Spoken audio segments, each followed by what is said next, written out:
how to fix login error in Domino's. First, if you're having any kinds of problem with the application or with the website, make sure that your device is connected to a secure network. Swipe down on the control center and tap on your Wi-Fi to turn it on and to connect to a better network. By doing so, you shouldn't be having any internet issues while logging in. But if you are still facing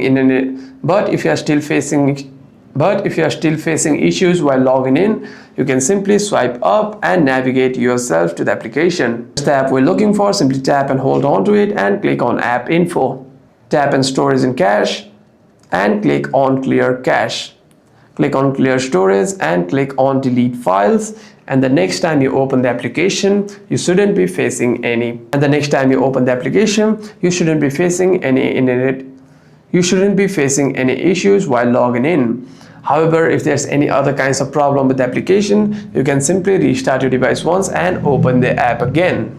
Hope this video was helpful, and if you have any further questions, make sure to leave a comment down below.